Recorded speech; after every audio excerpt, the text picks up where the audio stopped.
They say a crime boss doesn't feel fear, but Vincent Russo's hands trembled the night he realized the quiet florist with scarred wrists had become the one thing he couldn't protect with money or violence.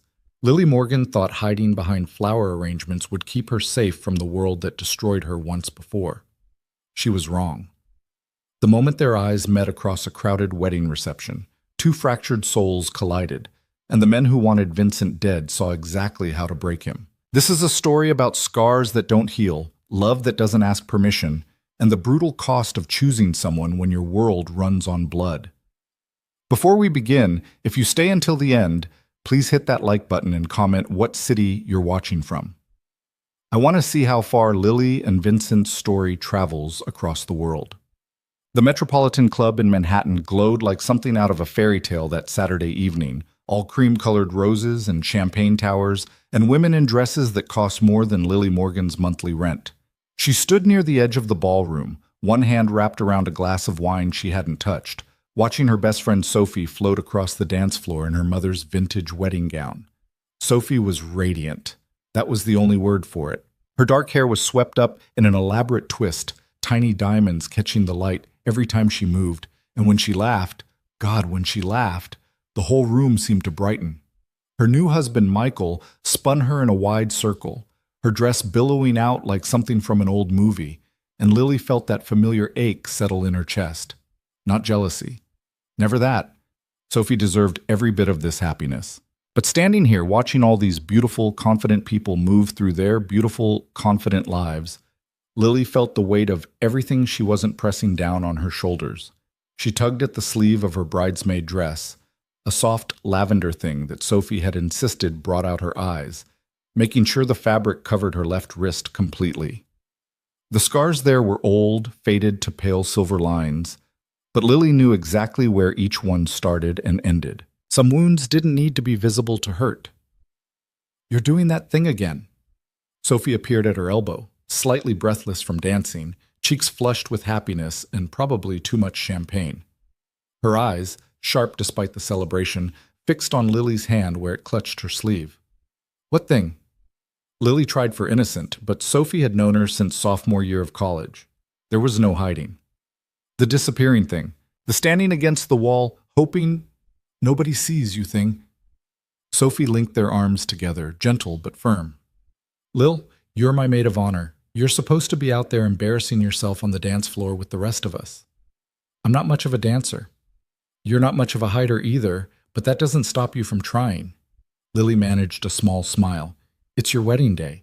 I'm happy just watching you be happy." Sophie's expression softened, and for a moment the bride disappeared and it was just her best friend, the girl who'd sat beside Lily's hospital bed 3 years ago and held her hand through the worst nights of her life. "I know crowds aren't your thing. I know fancy parties make you feel like you're underwater, but I need you to promise me something. Anything. Promise me you'll let yourself have one good thing tonight. One conversation with someone who isn't me. One dance. One moment where you're not cataloging all the exits." Sophie squeezed her arm. "You deserve good things, Lily, even if you don't believe it yet." Before Lily could respond, Michael appeared to reclaim his bride, and Sophie was swept back into the celebration, leaving Lily alone again with her untouched wine and the familiar weight of her own thoughts. The thing was, Lily knew Sophie meant well. Everyone always meant well. But they didn't understand that good things had sharp edges. That joy came with a price she'd already paid once and couldn't afford to pay again. Better to stay small, stay quiet, stay safe behind the walls she'd built from the rubble of who she used to be. She was considering slipping out to the balcony for some air when she felt it, that prickle of awareness that meant someone was watching her. Lily had gotten good at recognizing that feeling. Too good. In the months after everything happened, she'd been hyper-aware of every gaze, every stranger who stood too close, every shadow that moved wrong.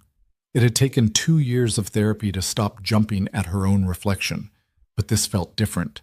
She turned slowly, scanning the crowd, and found him immediately. He stood near the bar, a glass of what looked like whiskey in his hand, and he wasn't pretending not to stare. Most people, when caught looking, would glance away, embarrassed. This man simply held her gaze with an intensity that should have felt invasive but somehow didn't. He was tall, over 6 feet easily, with dark hair swept back from a face that was more interesting than classically handsome. Sharp jaw, strong nose, and eyes that were too far away to read, but seemed to catch the light strangely. He wore a black suit that fit him the way expensive suits did, tailored precisely to shoulders that suggested he knew his way around a gym. But it wasn't his looks that made Lily's breath catch. It was the way he looked at her. Not with pity, which she'd learned to recognize in every variation. Not with the awkward discomfort of someone who'd heard about her past and didn't know what to say. Not even with the kind of polite interest men sometimes showed at weddings when the champagne made everyone feel a little more romantic. He looked at her like she was a puzzle he intended to solve. Lily should have looked away, should have retreated to the bathroom or the balcony or anywhere that wasn't under that unsettling, focused attention. Instead, she found herself staring back, some stubborn part of her refusing to be the first to break. The corner of his mouth lifted, not quite a smile, but close. And then he was moving through the crowd toward her with the easy confidence of someone who'd never doubted his welcome anywhere. Panic fluttered in Lily's chest. She wasn't ready for this, whatever this was. She hadn't prepared a single piece of small talk, hadn't rehearsed the casual deflections that normal people used at parties. Her hand tightened on her wine glass. "You're Sophie's friend." His voice was lower than she'd expected, with a faint roughness around the edges that suggested whiskey and late nights. "The florist." Lily blinked. "How did you—" "Sophie's been talking about you all week. Said her best friend was doing all the flowers personally because she didn't trust anyone else to get the roses right." He gestured toward the elaborate centerpiece on the nearest table. Cream roses mixed with white peonies and trailing ivy, exactly as Sophie had requested. "I'm guessing that was you." "Yes." The word came out steadier than Lily felt. "I own a shop in Brooklyn. Petals and thorns." "Vincent." He extended his hand. "I'm Michael's cousin, the one nobody talks about at family dinners." Despite herself, Lily felt a small smile tug at her lips as she shook his hand. His grip was warm, firm without being aggressive, and he let go at exactly the right moment. "Are you that terrible?" "Depends on who you ask." Something shifted in his expression, a shadow that passed too quickly to identify. "But I promise I'm on my best behavior tonight. Scout's honor." "Were you ever a scout?" "Absolutely not." This time Lily did smile, a real one, and felt some of the tension ease from her shoulders. There was something disarming about his directness, the way he didn't try to hide behind polite fiction. "What do you do, Vincent, when you're not being the cousin nobody talks about?" "Import-export." The answer came smoothly, practiced. "Mostly Mediterranean goods, olive oil, wine, that sort of thing." It should have sounded boring. Instead, it sounded like a lie. Lily recognized lying. She'd gotten good at it after the hospital, when people asked how she was doing and expected to hear, "Fine," instead of, "I still can't sleep without checking the locks 3 times. She heard it now in the way Vincent's tone stayed too casual, the way his eyes didn't quite match his words. But she also recognized that everyone had secrets, that privacy wasn't the same as deception, that maybe this stranger with his expensive suit and careful words had his own scars, even if they didn't show on his wrists. "That sounds interesting," she said, because it was what you were supposed to say, and because she didn't want this conversation to end yet. Vincent's expression shifted again, something almost like approval flickering across his features. "You're a terrible liar." "Excuse me?" "Import-export is boring. You were being polite." He took a sip of his whiskey, watching her over the rim of the glass. "I appreciate the effort, but you don't have to pretend with me." Lily felt heat creep up her neck. "I wasn't—" "You were. And it's fine. Most people do." He set his glass down on a nearby table. "Want to know what I really think is interesting?" "What?" "How someone who clearly hates crowds and fancy parties created something this beautiful for her best friend." Vincent gestured around the ballroom at the flowers that transformed the elegant space into something magical. "That takes either love or insanity, possibly both." "Definitely both," Lily admitted. "Sophie wanted specific roses that only bloom in April, which meant I had to source them from 3 different suppliers and keep them alive in my shop for 2 weeks. I barely slept." "But you did it." "Of course I did. She's my best friend." Vincent studied her for a long moment, and Lily had the uncomfortable sensation of being seen, really seen, in a way she usually avoided. "When's the last time someone did something like that for you?" The question landed like a physical blow. Lily opened her mouth, closed it again. The honest answer was never, or at least not since the hospital, not since she'd become the girl who needed careful handling and gentle words. But she couldn't say that to this stranger, couldn't explain the way she'd learned to need less so people wouldn't have to give more. I should. She gestured vaguely toward the crowd, toward anywhere that wasn't here under his too knowing gaze. Sophie will wonder where I went. She's currently doing shots with her college roommates near the chocolate fountain, Vincent said mildly. I don't think she'll miss you for another few minutes. You've been watching the room. Old habit. Something dark flickered in his eyes. I like to know where everyone is, what they're doing, who might cause problems. Do you expect problems at a wedding? I expect problems everywhere. Vincent said it casually, like he was commenting on the weather, but Lily heard the truth underneath. This was a man who lived his life waiting for the next disaster, the same way she did. But not tonight. Tonight I'm just Michael's cousin, trying to convince a beautiful woman to dance with me. Lily's heart stuttered. I don't dance. Neither do I. Then why? Because Sophie's right. You deserve one good thing tonight. Vincent extended his hand, palm up, an invitation rather than a demand. And maybe I do too. Lily looked at his hand, at the calluses on his knuckles that didn't match his story about olive oil and wine, at the way his fingers stayed steady while hers trembled. She thought about Sophie's plea, about promises and good things and letting herself exist in the world for just one moment. She thought about the scars on her wrists, hidden beneath lavender silk, and wondered what scars Vincent kept hidden beneath his expensive suit. One dance, she heard herself say, and then I'm going back to being invisible. Deal. His hand closed around hers, warm and solid, and Lily let herself be led to the dance floor where other couples swayed to something slow and romantic. Vincent pulled her into a proper position, one hand at her waist, the other holding hers, and began to move. He'd lied. He absolutely knew how to dance. You're a terrible liar, Lily echoed his earlier words and felt his chest rumble with quiet laughter. Maybe I've had practice. They moved together in silence for a moment, and Lily tried to remember the last time she'd let someone hold her like this, tried to recall when she'd stopped flinching from casual touch. Vincent's hand at her waist was firm, but not possessive, his grip on her hand gentle enough that she could pull away at any moment. But she didn't want to pull away. Can I ask you something? Vincent's voice was low, meant only for her. And you can tell me to fuck off if it's too personal. Okay. The sleeves. The way you keep checking them. His thumb brushed the inside of her wrist, the covered one, so lightly she might have imagined it. Someone hurt you. It wasn't a question. Lily's breath caught and she missed a step. Vincent steadied her without comment, just kept moving, kept her safe within the circle of his arms. Yes, she whispered, because lying seemed pointless, because something about this stranger made her want to tell the truth. A long time ago. Did they pay for it? The question was asked in the same mild tone as everything else, but Lily heard the steel underneath, heard something cold and dangerous that made her pull back just far enough to see Vincent's face. His expression hadn't changed. He still looked calm, almost relaxed, but his eyes had gone flat in a way that sent ice down her spine. Prison, she managed. He's in prison. Good. Vincent's hand tightened slightly at her waist. That's good. They finished the dance in silence, and when the song ended, Vincent stepped back with a small bow that would have been ridiculous if anyone else had done it. On him, it somehow worked. Thank you for the dance, Lily Morgan.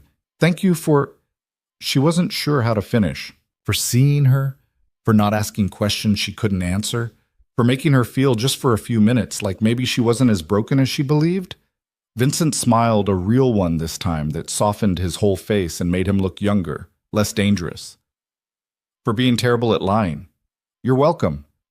Then he was gone, disappearing back into the crowd, and Lily was left standing in the middle of the dance floor with her heart beating too fast and the fading warmth of his hand at her waist. She found Sophie an hour later, slightly drunk and deliriously happy, clinging to Michael like he might vanish if she let go. There you are! Sophie grabbed Lily's hand, pulling her close. I saw you dancing with someone. Who was that? He was gorgeous. Did you get his number? Please tell me you got his number.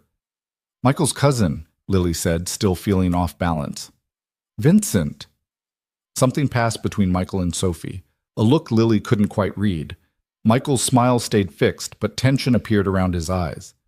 Vincent was here? Michael scanned the crowd. I didn't see him. He said he was your cousin. He is. It's just... Michael exchanged another glance with Sophie. Vincent doesn't usually come to family things. We're not that close anymore. Why not? Different lives, different choices. Michael's tone was carefully neutral.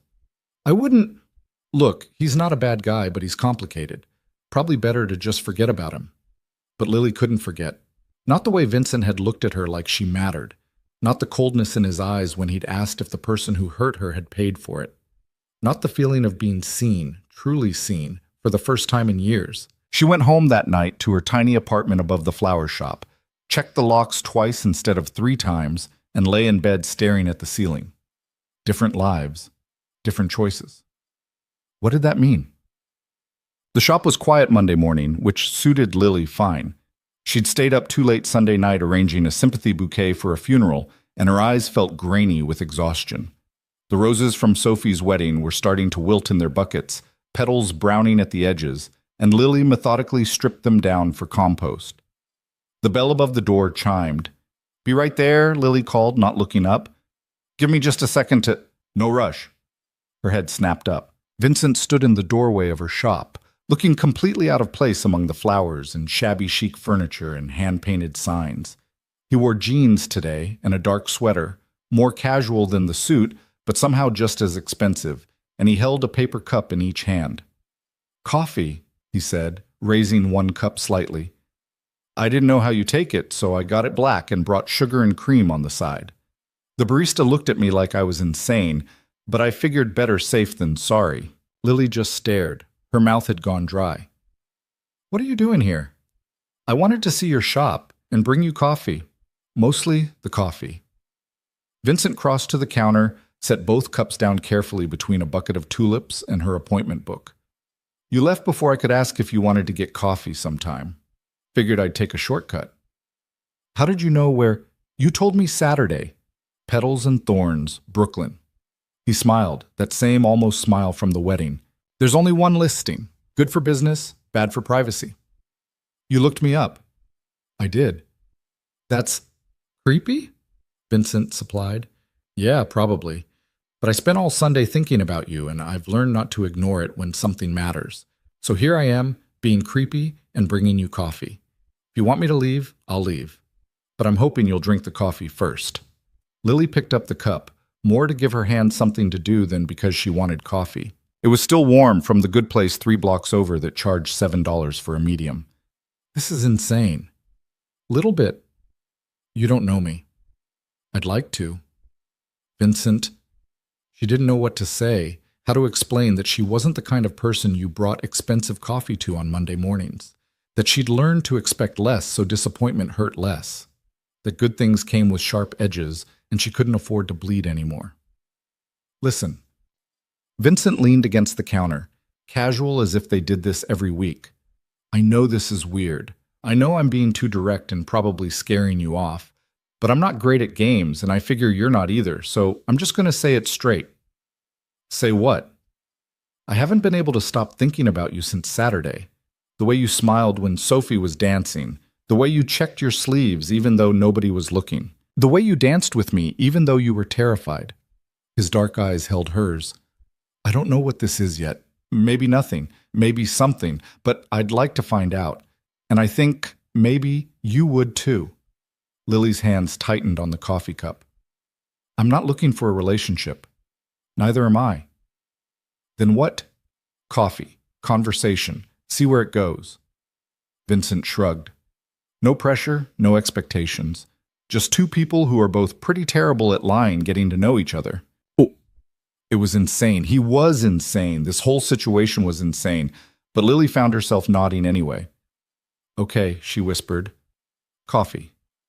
Vincent's whole face transformed when he smiled. Yeah? Just coffee. Best news I've had all week. He picked up his own cup, raised it in a small salute. To terrible liars and second chances. Lily touched her cup to his, and tried not to think about sharp edges and the cost of good things. Tried not to notice the way Vincent's eyes swept the shop, cataloging exits and sightlines like he'd done at the wedding. Tried not to wonder what kind of man brought coffee to a near stranger on Monday morning with hands that carried calluses from something harder than olive oil and wine. Outside, rain began to fall against the shop windows, and Vincent stayed for 3 hours. The coffee visits became a pattern Lily hadn't planned for and couldn't quite bring herself to stop. Vincent showed up Tuesday with pastries from a bakery in Soho that Lily had mentioned once, in passing, during their first 3-hour conversation.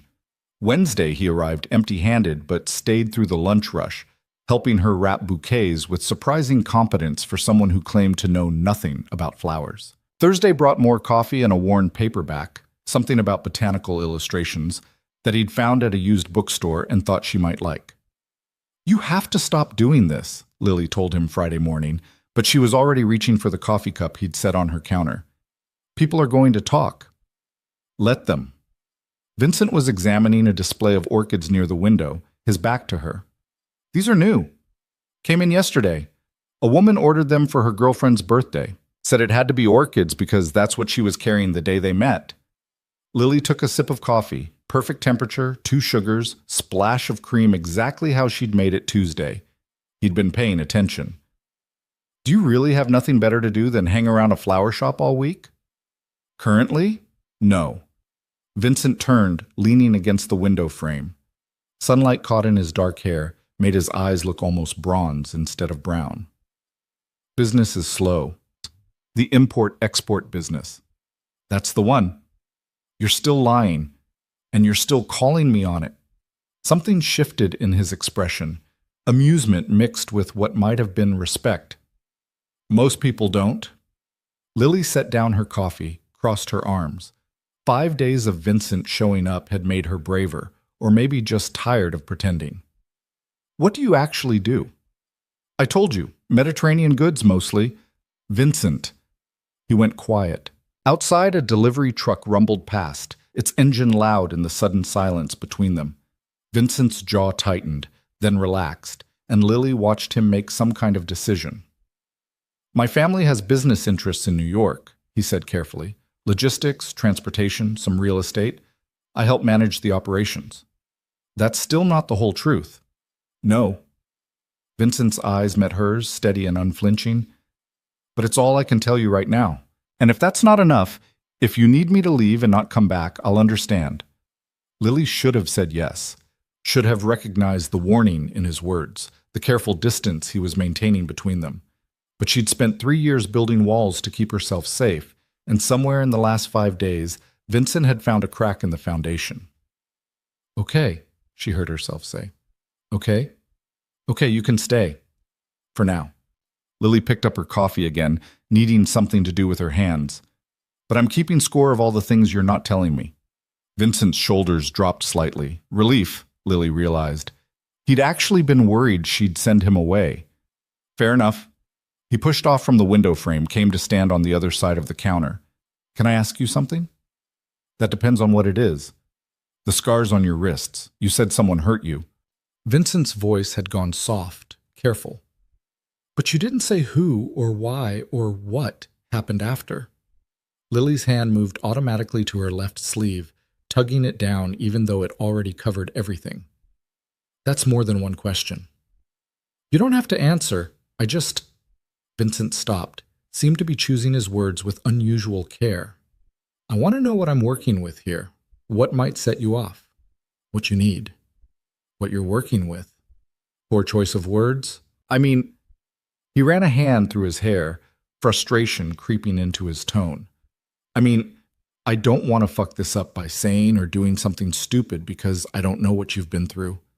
Lily studied him, this man who'd appeared in her life like a storm she hadn't seen coming. He looked genuinely uncomfortable, which was somehow reassuring. The smooth confidence he usually wore had cracked enough to show something real underneath. "His name was David," she said quietly. "We dated for 8 months. He seemed perfect at first. Charming, attentive, everything I thought I wanted." The words tasted like ash, but she pushed through them. "Then he started getting possessive, jealous. I couldn't see friends without explaining where I'd been. couldn't wear certain clothes, couldn't exist without his permission. Vincent had gone very still. His hands rested flat on the counter, and Lily watched his knuckles slowly turn white. I tried to leave. She swallowed hard. He didn't take it well. Broke into my apartment. There was a knife. I don't remember most of it. Just waking up in the hospital with bandages on my wrists and Sophie crying in the chair next to my bed. Did you do that? Vincent's voice was barely above a whisper. The cuts? No, he did. Tried to make it look like suicide. Lily forced herself to meet his eyes. The police found him passed out drunk in his car 3 blocks away. He's serving 12 years for attempted murder and a bunch of other charges I try not to think about. Vincent didn't say anything for a long moment. When he finally spoke, his voice carried that same cold flatness from the wedding, the one that made him sound like someone else entirely. 12 years isn't enough. No, Lily agreed, but it's what we got. If he ever gets out, he won't hurt me again. I've made sure of it. Lily touched her sleeve again, a habit she couldn't break. Restraining order, new apartment, changed my phone number. He doesn't know where I am. Good. Vincent's hands relaxed slightly. That's good. They stood in silence, the confession hanging between them like smoke. Lily waited for the pity to appear in his eyes, the uncomfortable shifting away that people did when they realized how damaged she was. But Vincent just looked at her the same way he had at the wedding, like she was a puzzle worth solving. Thank you, he said finally, for telling me. You asked. I did, and you didn't have to answer. Vincent picked up his coffee cup, took a long sip. For what it's worth, I think you're incredibly brave. I'm not. You are. You survived something terrible and built a life anyway. Opened a business, kept your best friend close, learned to exist in the world again. His eyes held hers. That takes more courage than most people ever need. Lily's throat tightened. She looked down at her coffee, blinking against the sudden burn of tears. I still check the locks 3 times before bed. So do I. You do? Old habit. Vincent's tone was deliberately light. Different reasons, probably, but same result. We all have our things. What are yours? My things? You know mine now. Seems only fair I know some of yours. Vincent smiled, but it didn't reach his eyes. I don't trust easily. I assume the worst of people until they prove otherwise. I sleep maybe 4 hours a night on a good day. He paused. And I have a habit of trying to fix problems with money or threats, even when neither of those will actually help. That last one sounds specific. It is. Vincent finished his coffee, crushed the cup in his fist. But like you said, you're keeping score of the things I'm not telling you. Fair enough, Lily thought. They both had secrets.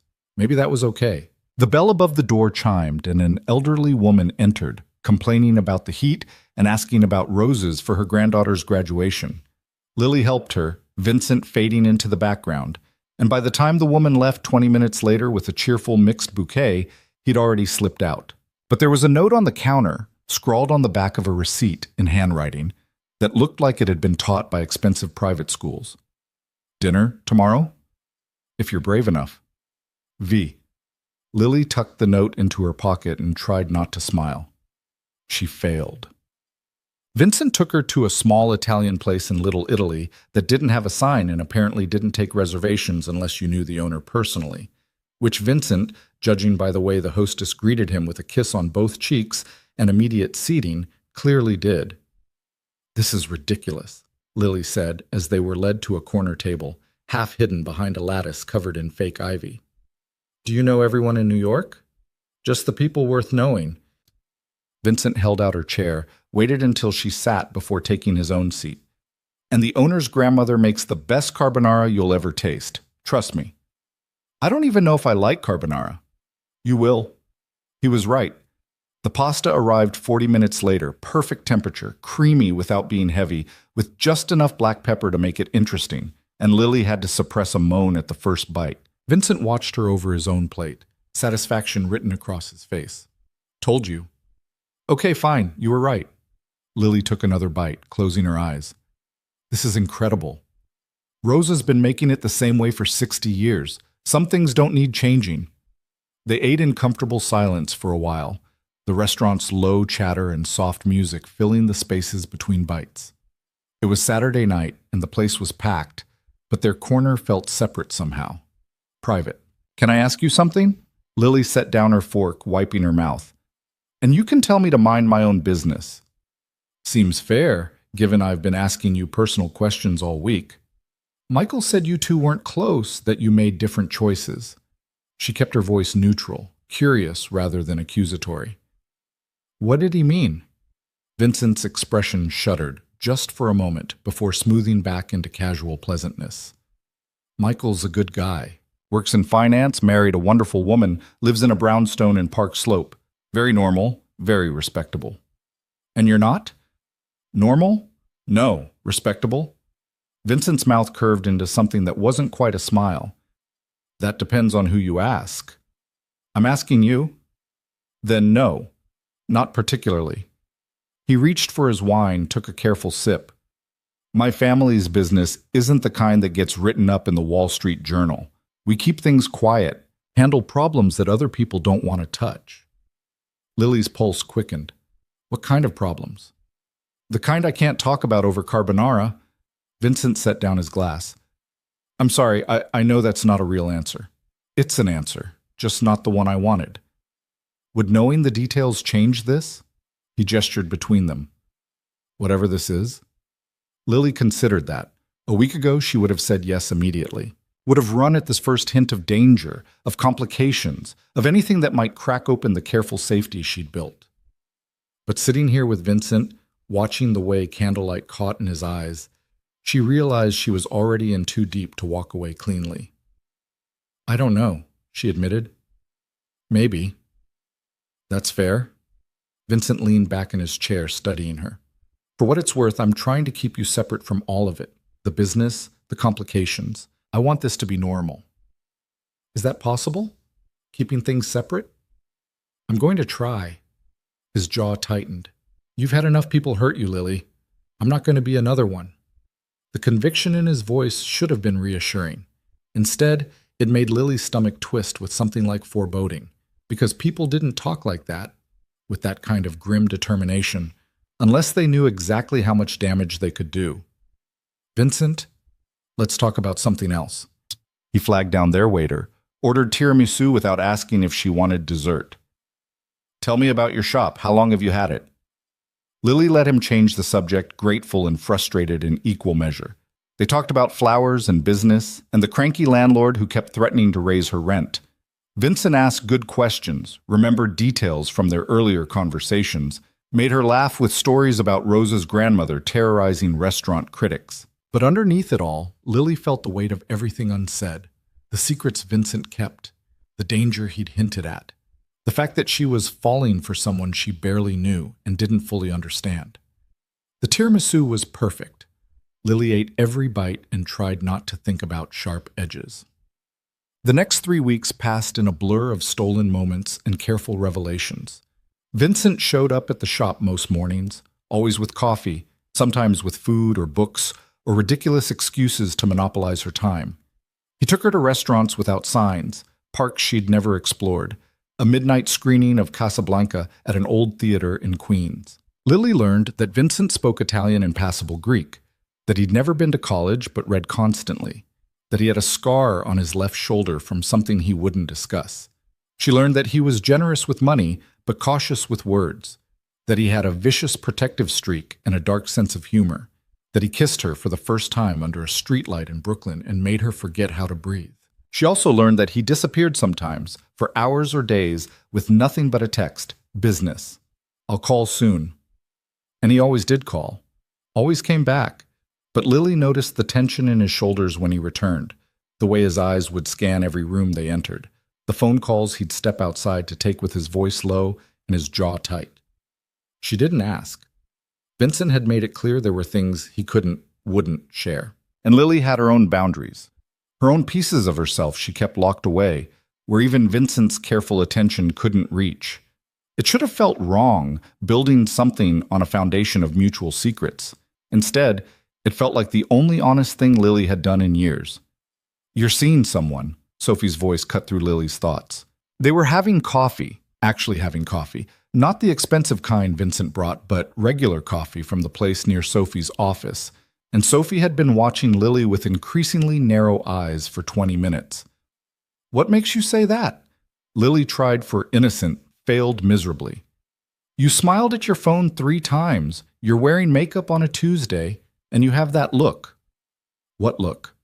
The I'm falling for someone and terrified about it look. Sophie leaned forward, eyes bright with curiosity. Spill. Who is he? Lily hesitated.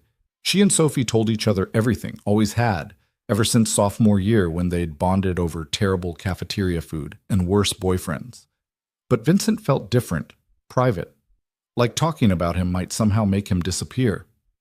It's new, she said finally. I'm not ready to make a big thing out of it yet. Is it Vincent? Lily's head snapped up. How did you... Michael mentioned he'd been asking about you, and you danced with him at the wedding, and you just confirmed it by looking like I'd caught you stealing. Sophie grinned. I knew it. I saw the way he looked at you that night. It's complicated. Everything worth having is complicated. Sophie's smile faded slightly.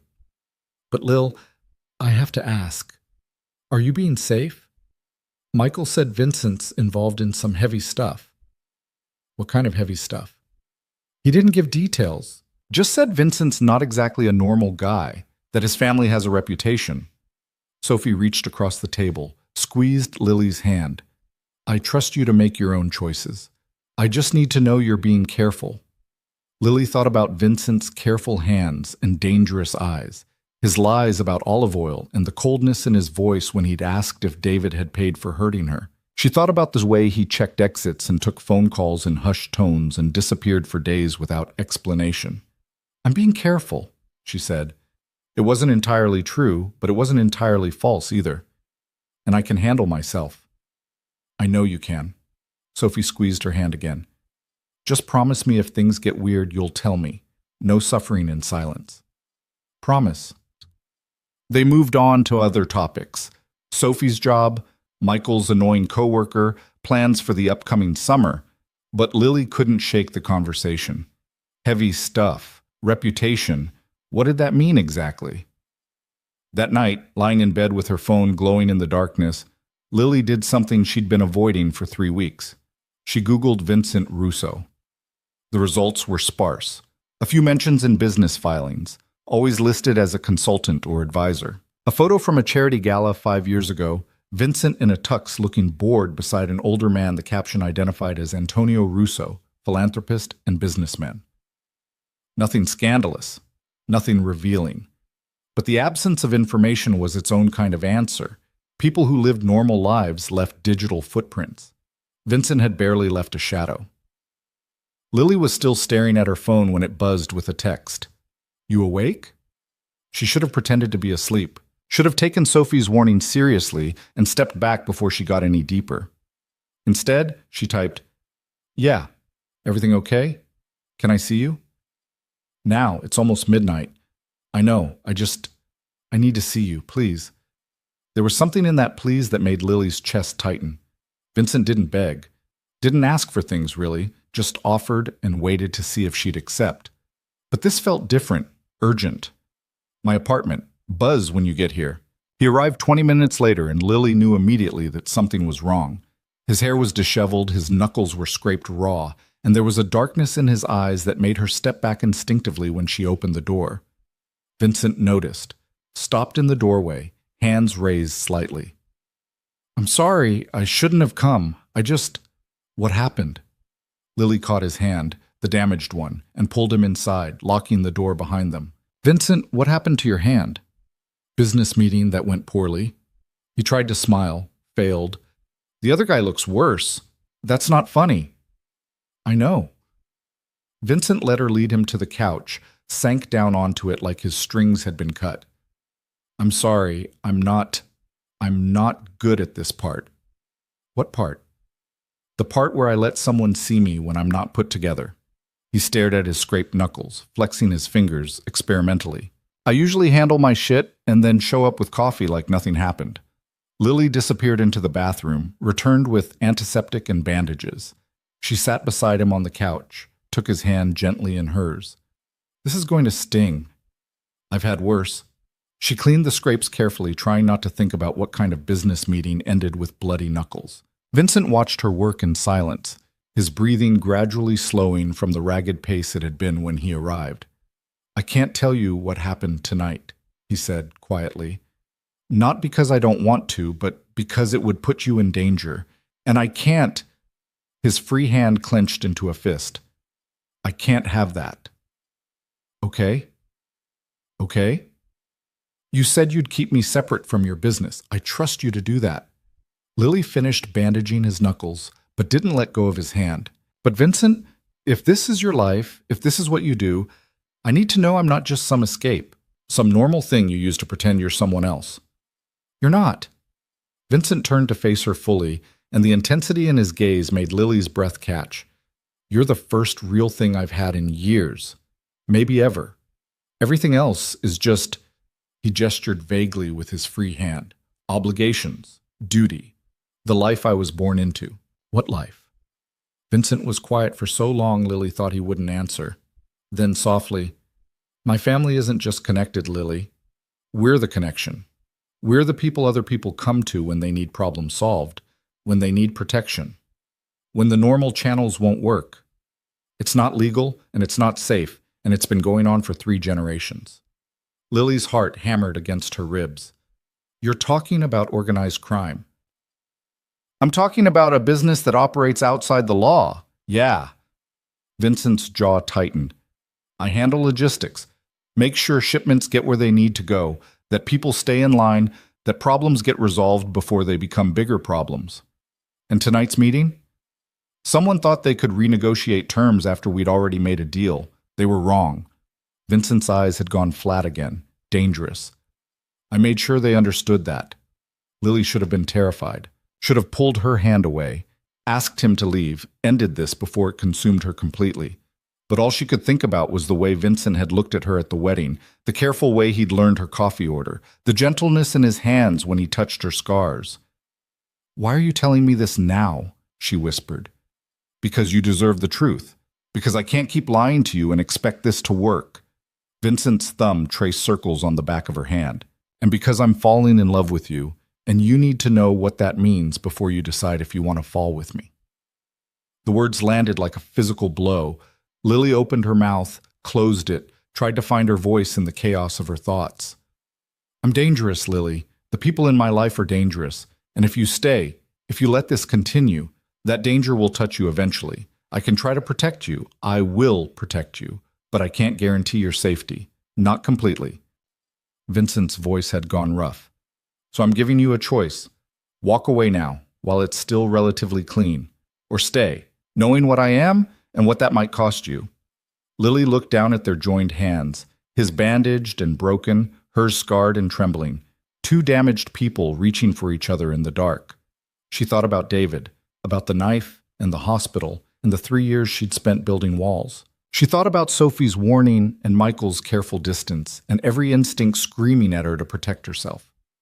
Then she thought about Vincent bringing her coffee every morning, about the way he'd asked what she needed instead of assuming, about the careful way he'd kissed her under that streetlight, like she was something precious that might break. I'm terrified, she said finally. You should be. But I'm not walking away. Lily met his eyes, saw relief and fear and something fierce flash across his face. I'm staying. For now. And if it gets too dangerous, if I can't handle it, I'll tell you. Promise? Promise. Vincent pulled her close, burying his face in her hair. Lily felt him shaking, relief or fear or some combination of both, and wrapped her arms around him. Thank you, he whispered against her temple. Thank you.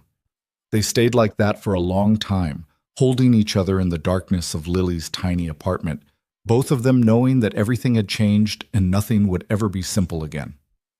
Outside, the city hummed with late-night traffic and distant sirens, and Lily checked the locks 3 times before coming back to bed where Vincent had finally fallen asleep, his bandaged hand still holding hers. The morning after Vincent's confession, Lily woke to find him already dressed, standing at her kitchen window with his phone pressed to his ear. His voice was low, clipped. the easy warmth he used with her replaced by something cold and commanding. I don't care what excuse he gave you. The shipment was short by 30%, which means someone's either skimming or incompetent. Either way, it's your problem to fix. A pause. No, I want names by tonight, and I want them verified. If this goes up the chain, it's your head, not mine. He ended the call without a goodbye, and Lily watched his shoulders drop slightly as he turned and found her watching from the bedroom doorway. Morning. Vincent's expression shifted, the hardness melting into something softer. I was trying not to wake you. You failed. Lily crossed to the coffee maker, needing something to do with her hands. That sounded intense. Just work. He came up behind her, pressed a kiss to her temple. Nothing you need to worry about. But Lily was worrying. She'd agreed to stay, agreed to try navigating Vincent's dangerous world, but hearing him talk like that, hearing the casual threat in his voice, made everything feel uncomfortably real. Hey!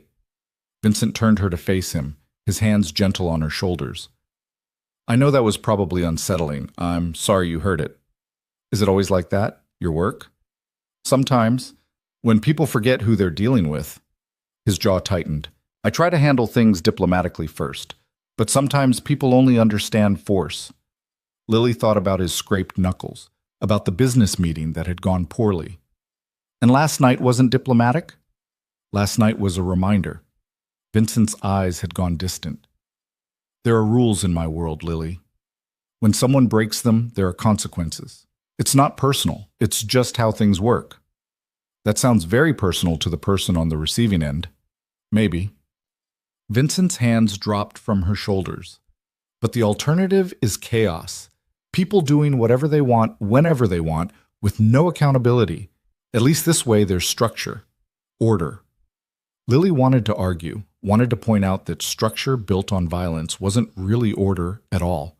But she also remembered the locked doors and restraining orders that barely kept David away, the way the legal system had given him 12 years that felt like nothing. Maybe Vincent's world wasn't so different from hers, just more honest about its brutality.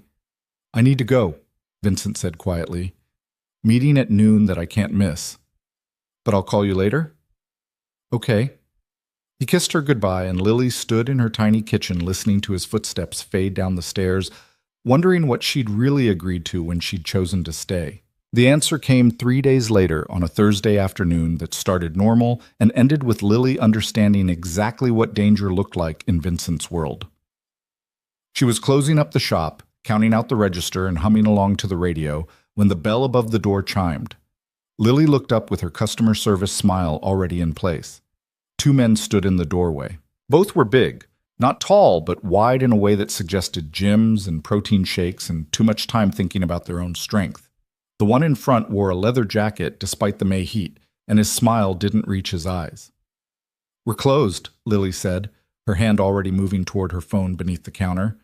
But I open at 9 tomorrow if you want to come back. We're not here for flowers. Leather Jacket stepped further into the shop, his friend following and blocking the door. We're here about Vincent Russo. Every instinct Lily had developed over 3 years of hypervigilance started screaming. She wrapped her fingers around her phone, trying to keep her expression neutral. I don't know anyone by that name. Sure you don't. The second man, shorter, with a scar running through his left eyebrow, pulled out his own phone, showed her a photo. It was Lily and Vincent from last week, having coffee at the place near the park. Someone had been following them. Cute couple, real sweet. Lily's pulse hammered in her throat. What do you want? Just a conversation. Leather Jacket moved closer to the counter. See, Vincent's been making some problems for our employer. Interfering with business, making threats, generally being a pain in the ass. We thought maybe if we had a talk with his pretty girlfriend, he might see reason. I told you, I don't lie.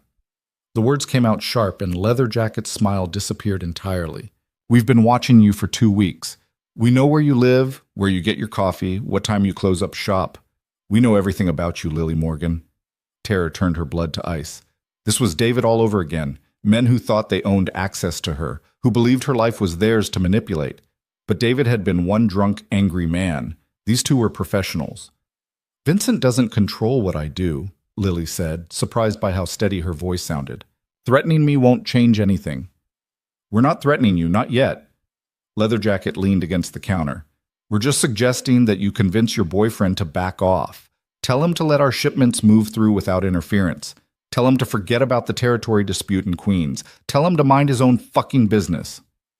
And if I don't? Scar stepped forward, pulling something from his jacket. For one horrible moment, Lily thought it was a gun. Instead, it was a folder, thick, stuffed with papers. He dropped it on the counter. That's everything we know about you. Your medical records from the hospital 3 years ago, photos of your apartment building, your best friend Sophie's address and work schedule, her husband Michael's commute route. Scar's voice was flat, factual. We're not animals, Lily. We don't want to hurt innocent people. But if Vincent keeps pushing, if he doesn't back down, we'll start removing the things he cares about, starting with you. The folder sat between them like a bomb. Lily stared at it, at the casual violation of her privacy, her safety, her life. They dug up her worst moments and weaponized them. They knew about David, about the hospital, about everything she'd tried so hard to leave behind. Get out!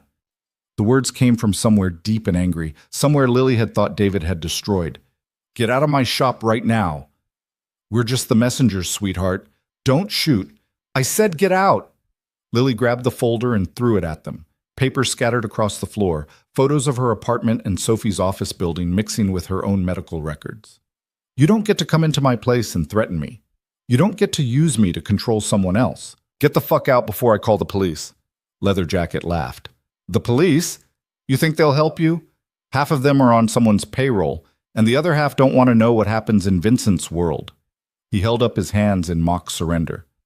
But fine. We've delivered the message. What you do with it is up to you. They left, the bell chiming cheerfully behind them, and Lily locked the door with shaking hands. Then she sank to the floor among the scattered papers and photos, her breath coming in short gasps that felt too much like the panic attacks she'd had in the hospital. Her phone was in her hand before she'd made a conscious decision to call. Vincent answered on the second ring. Hey, I was just thinking about... They came to my shop. Lily's voice cracked. 2 men. They knew everything about me, Vincent. Everything. They had photos and medical records, and they threatened Sophie, and they said if you don't back off, they're going to... Where are you right now? Vincent's tone had gone sharp, urgent. Lily, where are you? The shop. I'm at the shop. I locked the door, but... Stay there. Don't move. Don't open the door for anyone except me. I'm 10 minutes away. She heard car doors slamming, an engine starting. Did they hurt you? Did they touch you? No. They just talked and showed me... Lily looked down at the photos scattered around her. Pictures of her walking to work, buying groceries, living her life while strangers documented every moment. They've been following me for weeks. Vincent's response was a string of vicious curses in Italian. 10 minutes, Lily. Just hold on for 10 minutes. He made it in 7. Lily heard his car screech to a stop outside, heard him pounding on the door, and she scrambled up to let him in. The moment the door opened, Vincent pulled her into his arms, one hand cradling the back of her head while the other wrapped tight around her waist. I'm sorry. His voice was rough against her hair. I'm so fucking sorry. I should have seen this coming, should have protected you better. You said I'd be safe. You said you'd keep me separate. Lily pulled back, anger burning through the fear. They had pictures of Sophie, Vincent, her address, her schedule. If something happens to her because of me, because of you, nothing is going to happen to her. Nothing is going to happen to you. Vincent's hands framed her face, forcing her to meet his eyes. I will end anyone who even thinks about touching you. Do you understand me? Anyone. That's not good enough. Lily shoved at his chest, needing space to breathe, to think. You can't just promise violence and expect that to fix everything. They know where I live. They know my entire life. How am I supposed to feel safe? Vincent's jaw worked. Pack a bag. You're staying with me until this is resolved. No. Lily, no, I'm not running away from my home, my business, my life, because some assholes think they can use me against you. She crossed her arms, trying to stop shaking. You said there were rules in your world. What are they doing about this? Breaking them. Vincent's expression had gone cold, dangerous. Going after civilians, threatening family, that crosses lines that even we don't cross. They know it. which means they're either desperate or stupid, or both. Or both. Vincent pulled out his phone, fired off a series of texts. I'm calling in protection. My people will watch your apartment, the shop, Sophie's building. Anyone even looks at you wrong, they'll handle it. Your people. Lily laughed, a brittle sound that hurt her throat. A week ago, I was a florist. Now I need armed guards because I made the mistake of falling for you. Vincent flinched like she'd hit him. If you want out, I'll understand. I'll make sure you're protected until this blows over, and then I'll disappear from your life. You'll never see me again. Is that what you want? What I want doesn't matter. What matters is keeping you safe. Lily looked at him. At the tension in his shoulders, the careful distance he was maintaining, the way his hands had curled into fists at his sides. He was giving her an exit, offering to walk away, and she could see the effort it cost him. She thought about the coffee he brought every morning, the way he'd listened to her story about David without flinching, the gentleness in his hands when he touched her scars. She thought about the way he'd looked that night in her apartment when he'd told her he was falling in love, vulnerable in a way she suspected he rarely allowed. I don't want you to disappear. The words came out quieter than intended. But I need you to fix this, Vincent. Not with violence, not with threats. Actually fix it so I don't have to spend the rest of my life looking over my shoulder. I will. Vincent closed the distance between them, pulled her close again. I promise you, Lily. This ends now. He made good on the promise faster than Lily expected. Within hours, there were 2 men stationed discreetly near her apartment building, one in a car across the street, another in the coffee shop on the corner. The shop got similar treatment, guards who pretended to be customers or delivery drivers, but always kept her in sight. Sophie called that evening, her voice tight with barely controlled panic. Lily, what the hell is going on? Michael just got a call from Vincent saying we needed protection, and now there's a car following me home from work. Lily closed her eyes, pressed her forehead against her apartment window. I'm sorry, I'm so sorry. I should have told you sooner. Told me what? Vincent's in trouble. Business trouble. And some people think they can use us, to get to him. The words tasted like failure. I tried to keep it separate, tried to keep you out of it, but they found you anyway. Sophie was quiet for a long moment. Are you safe right now? Yes. Vincent has people watching my building. Good. Okay. That's good. Lily heard Sophie take a shaky breath. Michael's freaking out. He knew Vincent was involved in shady stuff, but he didn't think it would ever touch us. I know. I'm sorry. Stop apologizing. This isn't your fault. Sophie's voice softened. But Lil, I need you to be honest with me. How deep are you in with Vincent? Pretty deep. Do you love him? Lily thought about Vincent sleeping in her bed with his bandaged hand holding hers, about the way he looked at her like she mattered, about the fierce protectiveness in his voice when he'd promised to end anyone who threatened her. Yeah, she whispered. I think I do. Then we'll figure it out together. Sophie paused. But if he gets you killed, I'm going to be really pissed. Fair enough. Vincent didn't come to her apartment that night. He texted around midnight, handling things.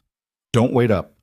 And Lily lay awake in bed, staring at her phone and trying not to imagine what handling things meant in Vincent's world. She found out the next morning when he finally showed up, looking exhausted and grim, with fresh bruises blooming along his jaw. It's done.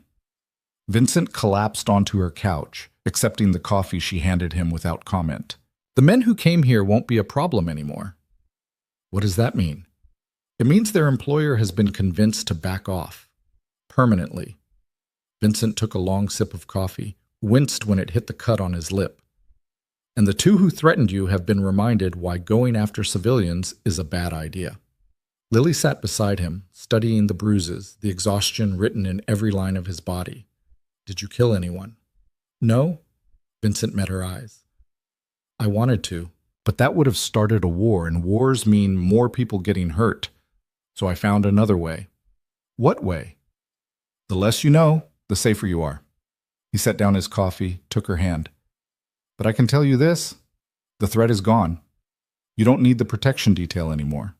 You can go back to your normal life. Can I? Lily's laugh came out bitter. My normal life doesn't include knowing that people can find out everything about me just because I'm dating you. It doesn't include armed guards and threats, and she pulled her hand away, pressed it against her forehead. I don't know how to do this, Vincent. I don't know how to be normal when nothing about this situation is normal. I know. Vincent's voice cracked slightly. And I know I keep saying I'll protect you, but you're right. That's not enough. You deserve better than this, better than me. Don't do that. Don't make this about whether you're good enough. Lily turned to face him. This is about whether I can live in your world without losing myself.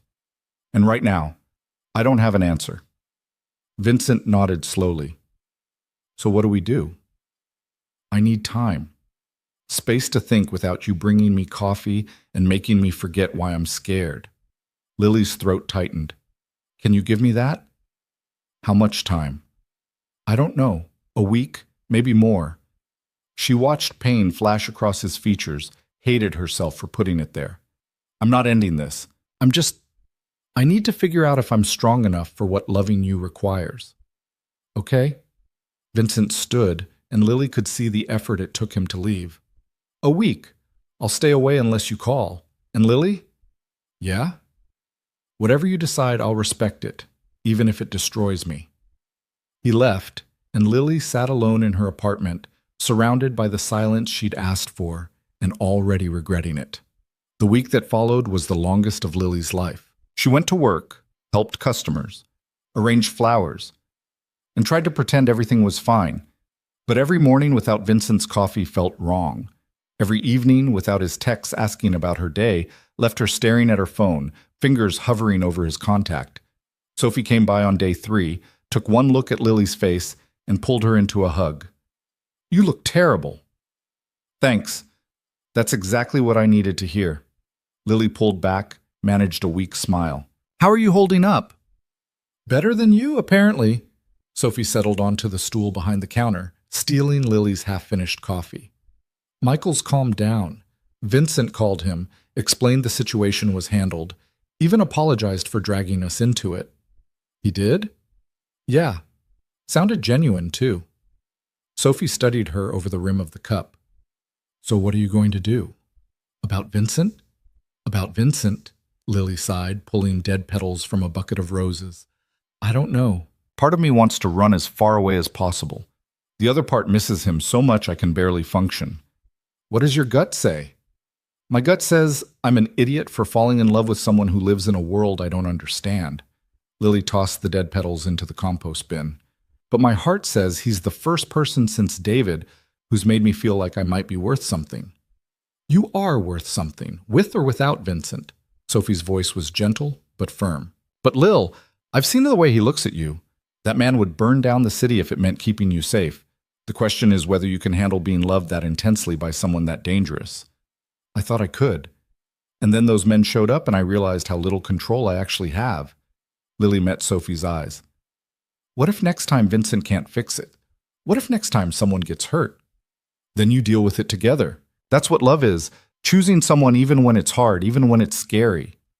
Sophie reached across the counter, squeezed Lily's hand. But you have to choose, Lil. You can't keep him in limbo forever. That night, Lily made a list. On one side, all the reasons to walk away, the danger, the secrecy, the violence that lived just beneath Vincent's careful surface. On the other side, all the reasons to stay, the coffee, the understanding, the way he'd looked at her scars and seen strength instead of damage. The list for staying was longer. She was staring at it, phone in hand, when someone knocked on her door. Lily's heart jumped. It had only been 5 days, not the full week, but maybe Vincent couldn't wait. Maybe he'd... She looked through the peephole and froze. Sophie stood in the hallway, mascara running down her face, eyes wild with fear. Lily yanked open the door. Soph, what? I need Vincent's help. Sophie pushed past her into the apartment, shaking so hard she could barely stand. I need you to call him right now, please. What happened? Michael, Sophie's voice broke. Michael made a mistake, a big one. He borrowed money from the wrong people to cover some trading losses, and now they're saying he owes them $200,000 by Monday, or they'll... She pressed her hands to her face, sobbing. They showed us pictures, Lily. Pictures of our apartment, our families, everything. Just like what happened to you. Lily's blood turned to ice. What people? Who did he borrow from?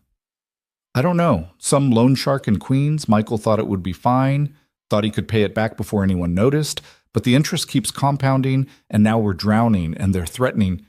Sophie grabbed Lily's arms. Vincent can fix this. He has money. He has power. Please, you have to ask him to help. Everything in Lily went still. This was exactly what she'd been afraid of. Vincent's world reaching out and grabbing the people she loved. But it wasn't Vincent's fault this time. It was Michael's desperation and Sophie's fear and the same brutal reality that had always existed, whether Lily acknowledged it or not. Okay, Lily pulled out her phone. Okay, I'll call him. Vincent answered on the first ring. Lily? I need you. The words came out steadier than she felt. Sophie's here. Michael's in trouble with a loan shark. They're threatening. It's bad, Vincent. Really bad. I'm on my way. 20 minutes. A pause. Are you safe right now? Yes. We're at my apartment. Lock the door. Don't let anyone in but me. He made it in 15 minutes, and the moment Lily opened the door, she felt some of the panic ease. Vincent looked at Sophie's tear-stained face, then at Lily, and something hardened in his expression. Tell me everything, he said. Sophie told Vincent everything through broken sobs. How Michael had lost nearly $300,000 in bad trades, how he'd panicked and gone to someone his gym buddy knew, how the loan had seemed reasonable until the interest started compounding weekly instead of monthly, how they'd tried to keep up with payments but fallen behind, how the threats had started small and escalated fast. Vincent listened without interrupting, his expression carved from stone. When Sophie finished, he pulled out his phone and made a call. Marco, I need you to find out who's running loan operations in Astoria. Focus on anyone targeting finance guys. A pause. Yeah, I know it's late. Do it anyway. He ended the call, turned back to Sophie. Who exactly did Michael borrow from? I need a name. Dmitri something. Russian guy with an office above a deli on Steinway Street. Sophie wiped at her face with shaking hands. Please, Vincent. I know we're not close. I know this is asking a lot, but Michael's terrified and I don't know what else to do. Where is Michael now? Home. Waiting. Sophie's voice dropped to a whisper. They gave us until Monday. That's 3 days. Vincent's jaw tightened. Okay, here's what's going to happen. You're going to go home to Michael and tell him not to contact Dmitri, not to make any payments, not to do anything until he hears from me. Can you do that? Yes, but no buts. I'll handle this. Vincent's tone left no room for argument. But Sophie, I need you to understand something. If I fix this problem, Michael doesn't get to make the same mistake twice. He doesn't borrow from sharks, doesn't take stupid risks, doesn't drag you into his mess again. This is a one-time deal. Sophie nodded frantically. I'll make sure. I swear. Thank you, Vincent. Thank you so much. Oh. After Sophie left, Lily stood in her kitchen watching Vincent pace, his phone pressed to his ear as he fired off instructions in that cold, commanding voice she'd heard that first morning. When he finally hung up, the silence felt heavy. You can't just pay off Michael's debt, Lily said quietly. Vincent turned to face her. Why not? Because that's not fixing the problem. That's just... She struggled to find the words. That's using your money and power to make something go away. What about the next person Dmitri targets? What about all the other people drowning in predatory loans? Not my problem. Yes, it is. You said there were rules in your world, consequences for breaking them. Doesn't Dmitri deserve consequences? Vincent studied her for a long moment. What are you asking me to do, Lily? I'm asking you to actually fix it. Not with money. Not by just making Michael's debt disappear. Lily crossed her arms, trying to sound more confident than she felt. Make it so Dmitri can't do this to anyone else. You're asking me to shut down his operation. I'm asking you to do the right thing. Vincent laughed, a harsh sound without humor. The right thing. In my world, there's no such thing as the right thing. There's profitable and unprofitable. There's smart and stupid. There's survival. I don't believe that. Lily moved closer, refusing to back down. You could have killed those men who threatened me. You chose not to because it would have started a war. That was the right thing. That was pragmatic. It was both. She reached for his hand, felt the tension in his fingers. Sophie is my best friend, Vincent. The only person who stayed when everyone else decided I was too damaged to deal with. If you just throw money at this problem, if you let Dmitri keep destroying lives as long as Michael's safe, I'll never forgive myself. Vincent's expression shifted, something complicated passing through his eyes. You're asking me to start a fight with someone who's probably connected, who has his own people, his own territory. That's not a small thing. I know. People could get hurt, including me. I know that too. Lily's voice shook slightly. But you told me you wanted to keep me separate from your world, and I'm telling you that's impossible. Because my world includes Sophie, and Sophie's world includes Michael, and now Michael's drowning in your world whether we like it or not. So either you help all the way, or you don't help at all. Vincent pulled his hand from hers, turned away. Lily watched his shoulders rise and fall as he breathed, watched him wrestle with whatever decision he was making. When he finally spoke, his voice was rough. If I do this, if I go after Dmitri, it won't be clean, it won't be noble. It'll be brutal and calculated, and it'll send a message that I don't tolerate certain types of predators in my city. He glanced back at her. Can you live with that? Can you live with doing nothing? I've lived with worse. That's not an answer. Vincent turned fully, and Lily saw something raw in his expression. You're asking me to be better than I am, to care about strangers and justice and doing the right thing when I've spent my whole life just trying to survive in a world that eats people like me alive. I'm asking you to try. Lily closed the distance between them. You said I deserved better than you. Maybe you deserve better than the life you think you're stuck in. For a long moment, Vincent just looked at her. Then he pulled her close, buried his face in her hair, and held on like she was the only thing keeping him anchored. Okay, he whispered. Okay, I'll try. The next 48 hours were a blur of tense phone calls and Vincent disappearing for hours at a time, coming back with new bruises and grim updates. Lily learned more about his world in those 2 days than she had in the previous month. Learned about territories and alliances, about the delicate balance of power that kept New York's criminal enterprises from destroying each other. Learned that Dmitri Volkov ran a loan operation that had destroyed at least 17 families in the past year alone, charging interest rates that made it impossible to ever pay off the principal. That he had connections to a Russian crew out of Brighton Beach, but those connections were tenuous at best. That he was brutal when collecting debts, but sloppy about covering his tracks. He's not protected, Vincent explained Saturday morning, sitting at Lily's kitchen table with a laptop open and files spread everywhere. The Brighton Beach guys tolerate him because he occasionally feeds them opportunities, but they won't go to war over him. So what's your plan? I'm going to make him an offer. Vincent's smile was cold. He forgives every outstanding loan he's currently holding, not just Michael's, all of them, and shuts down his operation. In exchange, I don't destroy everything he's built and make sure every crew in the city knows he's fair game. Will he take it? Not at first, but he will eventually. Vincent closed the laptop. Men like Dmitri understand one thing: power. Right now, he thinks he has it. I'm going to show him he's wrong. Lily wanted to ask how, wanted to know exactly what Vincent planned to do.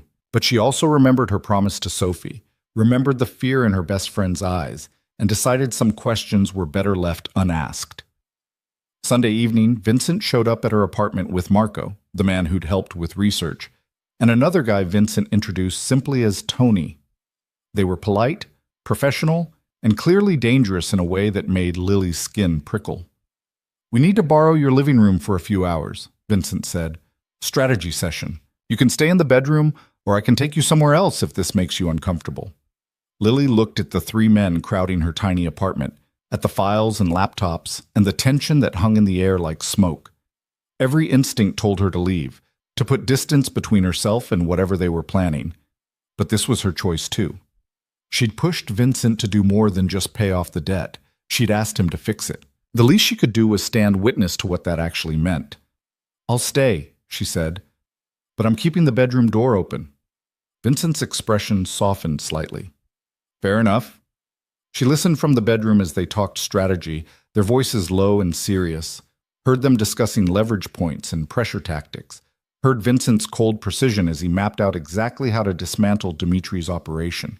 It should have terrified her. Instead, she felt something like pride that Vincent was doing this not just for Michael, but for all the other people Dimitri had hurt. Around midnight, Marco and Tony left. Vincent found Lily curled up on her bed, pretending to read but clearly having given up pages ago. "Tomorrow," he said from the doorway. "I'm meeting with Dimitri tomorrow afternoon." "Will it be dangerous?" "Probably." Vincent crossed to sit on the edge of her bed. "He's not going to like what I'm offering. Might try to fight back. But you'll have backup. Marco and Tony will be close, and I'm bringing documentation, proof of every illegal thing Dimitri's done, every connection he has that I can burn if he refuses." Vincent's hand found hers in the dim light. "This is me trying, Lily, trying to fix things the way you asked." "I know." She squeezed his fingers. "And I'm terrified." "Me too."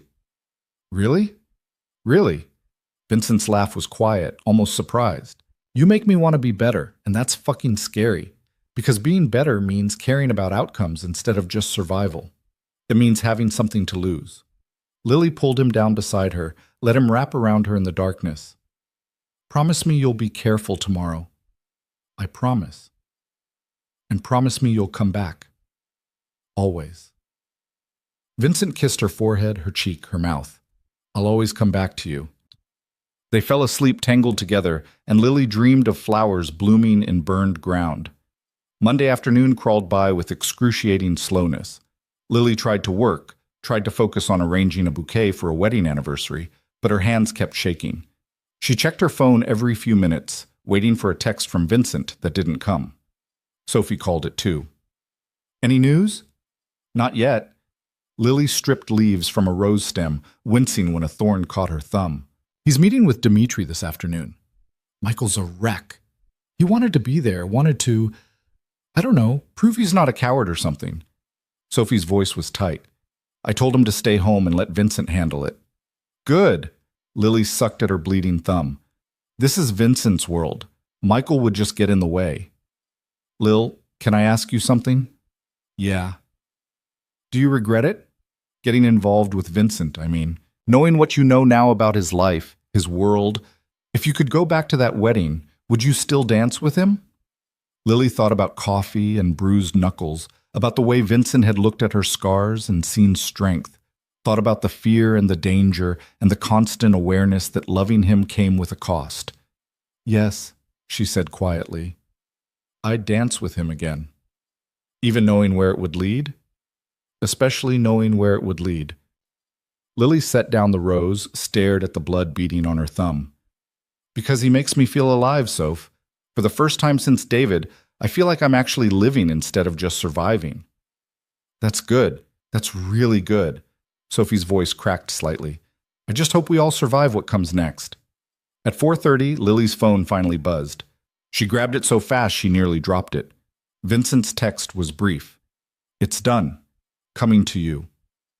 Lily's knees went weak with relief. She texted back, "Are you okay?" "Define okay." "But I'm breathing, and nothing's broken." He showed up an hour later looking exhausted but whole. There was a new bruise forming on his cheekbone and his shirt was torn at the shoulder, but he was smiling when Lily opened the door. "It's done," he said again, pulling her into his arms. "Dimitri's shutting down. Every loan forgiven, every file destroyed. He's leaving New York by the end of the week." How did you... Turns out he had more enemies than friends. When I showed him proof that his Brighton Beach connections were already planning to cut him loose, he realized fighting me would leave him with nothing. Vincent's arms tightened around her. So he took the deal. "And Michael?" "Free and clear. Sophie, too. I made sure Dimitri understood that if he ever comes near them again, there won't be a second negotiation." Lily pulled back to look at his face, at the bruise and the exhaustion and the fierce satisfaction in his eyes. "You did it. You actually did it. We did it. This was your idea, remember?" Vincent touched her cheek gently. "You asked me to be better. Turns out you were right. I could be." "Does it feel good, being better?" "It feels terrifying, like I just painted a target on my back for every other predator in the city." Vincent's smile was wry. "But yeah, it feels good." They stood there in her doorway, holding each other while the sun set behind the Brooklyn skyline, and Lily felt something shift inside her chest. This was real. This messy, dangerous, complicated thing between them was real, and she was choosing it, choosing him. "I love you," she said, the words tumbling out before she could stop them. "I know it's insane and probably stupid and definitely terrifying, but I love you." Vincent's eyes went wide, then soft. "Say that again." "I love you, Vincent Russo, with all your secrets and your dangerous world and your terrible habit of trying to fix everything with threats." Lily laughed, feeling lighter than she had in weeks. "I love you. I love you too." Vincent kissed her, deep and slow and full of promise. "I have since that first dance, maybe even before." They stumbled inside, tangled together, and Lily kicked the door shut behind them. For the first time in 3 years, she didn't check the locks. Didn't need to. Because Vincent was here, and somehow that was enough. The week that followed was almost peaceful. Michael and Sophie came over for dinner, grateful and sheepish, and full of promises to never be that stupid again. Vincent's people quietly disappeared from their surveillance posts, the immediate danger having passed. Lily went back to running her shop, Vincent went back to his mysterious business meetings, and life found a new rhythm. But peace never lasted in Vincent's world. The call came on a Thursday night, 2 weeks after the Dimitri situation had been resolved. Lily was closing up the shop when her phone rang. An unknown number. She almost didn't answer. Then something made her hit accept. "Lily Morgan?" The voice was male, professional, unfamiliar. "Who is this?" "My name is Detective Chen. I'm with the NYPD's Organized Crime Division." A pause. "I need to talk to you about Vincent Russo." Lily's blood turned to ice. "I don't know what you're—" "Please don't insult both of us by pretending. We've been watching Mr. Russo for 6 months, and we know you're in a relationship with him." Detective Chen's voice was matter-of-fact. "We also know about the incident with Dmitry Volkov, about the threats against you and your friends, about everything. Then you know Vincent helped us. He stopped a predator from hurting more people. He stopped a competitor from operating in territory he wanted to control." Chen's tone was gentle but firm. "Look, Ms. Morgan, I'm not calling to arrest you or threaten you. I'm calling because I think you're a good person who's gotten involved with someone very dangerous, and I want to offer you a way out." "I don't need a way out." "Don't you? Because from where I'm sitting, it looks like you're in deep with a man who's being investigated for racketeering, extortion, and about a dozen other felonies." Chen paused. "We're building a case, Ms. Morgan, and when we move, which will be soon, Vincent Russo is going to prison. The only question is whether you go down with him." Lily's hand tightened on the phone. "What do you want?" "Information, testimony. Help us build a solid case, and we'll make sure you walk away clean." "You want me to betray him?" "I want you to save yourself." Chen's voice was almost kind. "Think about it, Ms. Morgan. Think about what kind of future you really have with a man like Vincent. Then call me when you're ready to make the smart choice." He rattled off a phone number that Lily's hands were shaking too hard to write down. Then the line went dead, and she stood alone in her shop with the weight of an impossible choice settling onto her shoulders. She should tell Vincent, should warn him that the police were watching, building a case, preparing to bring his whole world down. But something stopped her. The memory of Detective Chen's words, the reminder that loving Vincent came with consequences she was only beginning to understand. That night, lying in bed beside Vincent while he slept, Lily stared at the ceiling and tried to figure out what the right thing was. Tried to reconcile the man who brought her coffee every morning with the criminal the police were investigating. Tried to decide if love was enough to justify the choice she knew she was going to have to make. Vincent stirred beside her, his hand finding hers even in sleep. "Can't sleep?" His voice was rough, barely awake. "Just thinking." "About what?" Lily turned to face him in the darkness. "About us. About the future. About what happens when your world catches up with you." Vincent's eyes opened, suddenly alert. "What did you hear?" "Nothing specific. Just—" She struggled to find words that weren't a complete lie. "Just scared, I guess. Scared that this is too good to last." "Hey!" Vincent pulled her closer, his arms solid and warm around her. "Nothing's going to happen. We're safe. You're safe. I've got everything under control. But Lily heard the lie in his voice, the false confidence of a man who knew he was living on borrowed time. And she realized with sudden, crushing clarity that this was what loving Vincent Russo meant, choosing him every single day, knowing that choice might destroy her, knowing it might destroy them both. She kissed him in the darkness, tasting salt and lies and desperate love. Promise me something. Anything.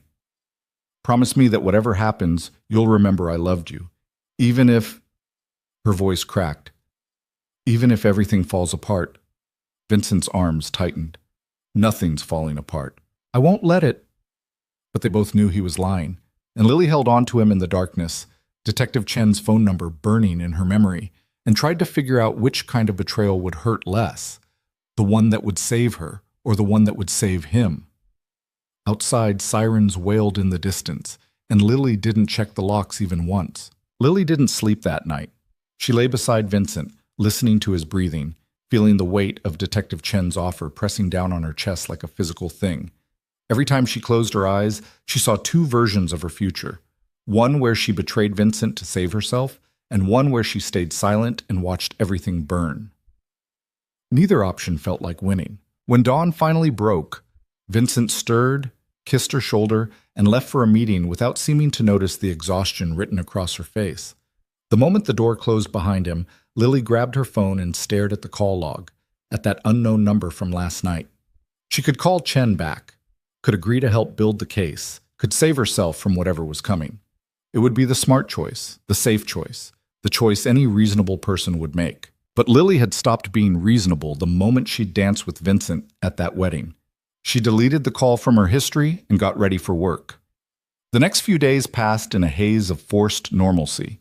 Vincent brought coffee, stayed for lunch, kissed her goodbye with promises to return. Lily arranged flowers, helped customers, and tried not to think about the police watching, building their case brick by careful brick. Tried not to wonder if every person who walked into her shop might be an undercover officer gathering evidence. Sophie noticed something was wrong during their Thursday coffee date. "You look like you haven't slept in a week." "Just busy at the shop." Lily forced a smile, stirred her coffee without drinking it. "Wedding season is hitting hard." "Don't lie to me." Sophie set down her cup with enough force to slosh coffee onto the table. "We've been friends too long for that." "What's going on?" Lily wanted to tell her. Wanted to spill everything about Detective Chen and the impossible choice, and the fear that lived in her chest like a second heartbeat. But telling Sophie would make it real, would force her to actually deal with the decision she'd been avoiding. "I got a call," she said finally, "from a detective. He's investigating Vincent." Sophie went pale. "Oh shit, what did he want?" "Information. Testimony." Lily's hands tightened around her cup. "He wants me to help them build a case in exchange for immunity." "And what did you say?" "Nothing. I hung up." "Lily, I know what you're going to say, that I should protect myself, that Vincent knew the risks, that I don't owe him my future." Lily met Sophie's eyes. "But I can't do it, Soph. I can't betray him. Even if it means going down with him?" Even then, the words felt like a confession and a condemnation all at once. "I love him. And yeah, maybe that makes me stupid or naive or self-destructive, but I can't be the reason he ends up in prison." Sophie reached across the table, squeezed Lily's hand. "Then you need to tell him, warn him that the police are coming so he can prepare." "What if warning him makes it worse? What if—" Lily's voice cracked. "What if there's no way out of this that doesn't end in disaster? Then at least you'll face it together instead of him getting blindsided." Sophie's grip tightened. "He deserves to know, Lil, and you deserve to not carry this alone." That night, when Vincent showed up at her apartment with Thai food and an easy smile, Lily made herself say the words she'd been avoiding. "We need to talk." Vincent's smile faded. He set down the takeout bags, his whole body going still in that way that meant he was preparing for a threat. "What happened?" "I got a call last week, from a detective investigating you." Lily forced herself to meet his eyes. "He knows about us, about Dmitri, about everything. He wanted me to cooperate with their investigation in exchange for immunity." The silence that followed was deafening. Vincent's expression didn't change, but Lily saw his hands curl into fists at his sides. What did you tell him? His voice was carefully neutral. Nothing. I deleted his number. Lily, I'm not going to help them build a case against you, Vincent. I'm not going to be the reason you go to prison. She crossed her arms, trying to stop shaking. But you need to know they're watching, that they're coming for you. Vincent exhaled slowly, some of the tension leaving his shoulders. I already knew. Lily blinked. What? I've known about the investigation for months. NYPD's been building a case since last fall. He ran a hand through his hair, looking suddenly exhausted. I just didn't want to worry you with it. You knew and you didn't tell me? What was I supposed to say? Hey, by the way, the police are investigating me for crimes I absolutely committed, but don't worry about it? Vincent's laugh was bitter. I was trying to keep you separate, remember? Well, that worked out great. Lily heard the anger in her voice, welcomed it. Anger was easier than fear. So what's your plan? Just wait around for them to arrest you? My plan is to make sure when they come, they don't have enough evidence to make anything stick. Vincent crossed to her, his hands gentle on her shoulders. I've been cleaning up loose ends, moving assets, making sure the people who could testify against me have reasons not to. That sounds an awful lot like witness tampering. It's insurance. His jaw tightened. And yeah, it's probably going to make things worse in the long run, but I'm out of good options. Lily pulled away from his touch, needing space to think. What happens if they do arrest you? What happens to us? You walk away. You tell them we broke up, that you don't know anything about my business, and you go back to your normal life. That's not an answer. It's the only answer I have. Vincent's voice cracked slightly. Lily, I told you from the beginning that loving me came with costs. This is one of them. So I'm just supposed to let them take you, supposed to stand by and watch you go to prison? If it keeps you safe, yes. He closed the distance between them again, framed her face with his hands. I can handle prison. I can handle losing everything. What I can't handle is you getting hurt because of my choices. Lily felt tears burning behind her eyes. I hate this. I hate that we can't just be normal people with normal problems. I know. I'm sorry. Stop apologizing and fix it. She grabbed his wrists, held on tight. You're Vincent Russo. You handle problems that other people can't solve, so solve this one. It's not that simple. Make it simple. Find a way out that doesn't end with you in prison or me betraying you or both of us destroyed.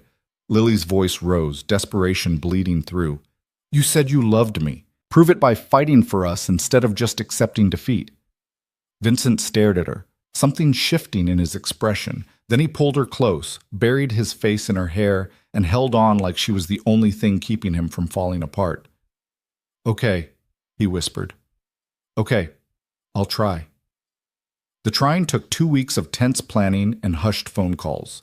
Lily learned that Vincent had been working with a lawyer, a sharp woman named Elena, who specialized in making criminal cases disappear, and that they'd been building their own counter-strategy for months. The problem was that the NYPD had been thorough, collecting evidence that tied Vincent to everything from extortion to money laundering. The best we can hope for is reducing charges, Elena explained during a meeting in Vincent's office that Lily had insisted on attending. Maybe get it down to something that carries minimal prison time. How minimal? Lily asked. 3 to 5 years if we're lucky. Vincent's hand found Lily's under the table, squeezed gently. That's not acceptable. Then we need to give them something bigger. Elena leaned back in her chair, studying them both. The only way Vincent walks away clean is if he cooperates. Turn state's evidence against someone higher up the food chain. No. Vincent's response was immediate. I'm not a rat. Even if it's the only way to stay out of prison? Even then. His jaw was set in that stubborn way Lily had learned meant he wouldn't budge. I betray the family. I'm dead within a month. At least in prison I've got a chance. Lily felt sick. This was the world Vincent lived in, where every choice led to death or imprisonment, where loyalty mattered more than survival. She wanted to scream at the unfairness of it, wanted to demand that he choose her over some code of honor that would get him killed. But she also understood that asking Vincent to betray his principles would be asking him to become someone else entirely. And she'd fallen in love with who he was, not who she wished he could be. "There has to be another way," she said quietly. "Something we're not seeing." Elena and Vincent exchanged a glance. "There might be," Elena said slowly, "but it's risky and it requires perfect timing." "What is it?" "We let them arrest Vincent. Let them think they've won." Elena pulled out a file, spread documents across the table. "But before they do, we make sure certain evidence disappears. Key witnesses suddenly develop amnesia. Paper trails go cold." "You're talking about obstruction of justice," Lily said. "I'm talking about making sure the case falls apart before it gets to trial." Elena's expression was grim. "It's not pretty and it's not legal, but it might work." Vincent shook his head. "Too many moving parts. Too many ways it could go wrong." "You have a better idea?" "Yeah, I disappear." The words hung in the air like smoke. Lily felt her heart stop, restart, then begin hammering against her ribs. "What do you mean, disappear?" Her voice sounded distant, not quite her own. "I mean, I leave. Get out of New York, maybe out of the country. Start over somewhere the NYPD can't touch me." Vincent was looking at Elena, not at Lily. "How long would I need to stay gone?" "Years, probably. Maybe permanently." Elena closed the file. "And you'd have to cut ties with everyone here. Family, friends, associates. The moment you contact anyone, you give them a thread to pull." "Everyone?" Lily heard herself ask. "Including me?" Vincent finally looked at her, and the pain in his eyes was almost unbearable. "It would be safer, for both of us." "Safer," Lily laughed, a broken sound that hurt her throat. "You want to abandon me to keep me safe?" "I want to keep you out of prison." Vincent's hands clenched on the table. "If I stay and they arrest me, they'll question you, put pressure on you to testify, make your life hell trying to get to me through you. But if I'm gone, you're just the girlfriend who got left behind. They'll have no reason to bother you. Except I'll spend the rest of my life wondering if you're dead or alive." Lily pushed back from the table, needing space. "That's not protection, Vincent. That's just a different kind of cruelty. It's the only option that keeps you completely safe." "I don't want to be safe if it means losing you." The words exploded out of her, raw and desperate. "I already spent 3 years hiding from life after David. I'm not going back to that." Vincent stood, reached for her, but Lily stepped back. Don't touch me and tell me this is for my own good. If you're going to leave, at least be honest about why." "What do you want me to say?" "I want you to say you're scared, that you're choosing the easy way out instead of fighting for us." Lily's vision blurred with tears. "I want you to admit that running is about you, not me." The truth of her words seemed to hit Vincent like a physical blow. He stepped back, leaned against the table, and for the first time since Lily had met him, he looked completely lost.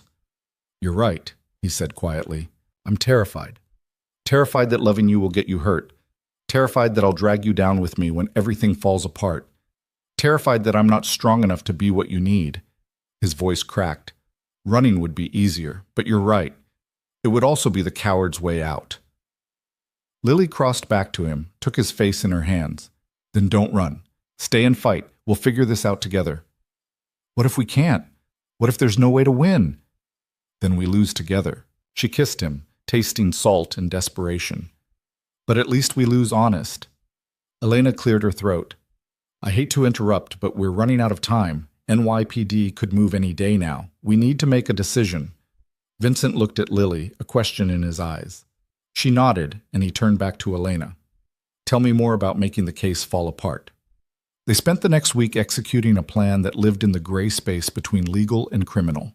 Elena coordinated with lawyers and fixers, while Vincent reached out to people he'd helped over the years, calling in favors and making careful threats. Lily watched it all happen, contributing where she could, learning exactly how Vincent's world operated when pushed to its limits. She also learned that she was stronger than she'd believed, that she could look at criminal evidence and witness intimidation without flinching, that loving Vincent meant accepting all of him, including the parts that bent and broke the law. The arrest came on a Tuesday morning, 3 weeks after Detective Chen's first call. Lily was at the shop when Vincent texted, "They're here. Remember what we talked about?" Her hand shook as she typed back, "I love you. I love you too. Stay strong." She closed the shop early, went home, and waited. 2 hours later, Detective Chen showed up at her door with another officer and sympathetic eyes. "Miss Morgan, I'm sorry to inform you that Vincent Russo was arrested this morning on charges of racketeering and extortion." Lily had practiced this moment with Elena, had rehearsed exactly what to say. "I don't understand. Vincent runs an import business. Miss Morgan, we know about your relationship. We know you've been seeing him for almost 3 months. Chen's voice was gentle. "I'm not here to arrest you. I just need you to answer some questions." "Am I being charged with something?" "Not at this time." "Then I'd like to speak to a lawyer before I say anything else."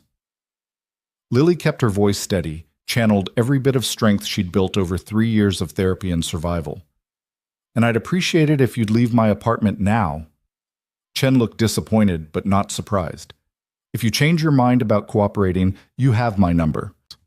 After they left, Lily locked the door, checked it 3 times, and then collapsed on her couch and cried until she had nothing left. The arraignment was the next day. Lily sat in the courtroom gallery watching as Vincent was led in wearing an orange jumpsuit that looked wrong on him, his hands cuffed in front of him. He found her in the crowd, and for just a moment, his expression softened. The prosecution presented their evidence: testimony from low-level associates, financial records, surveillance photos.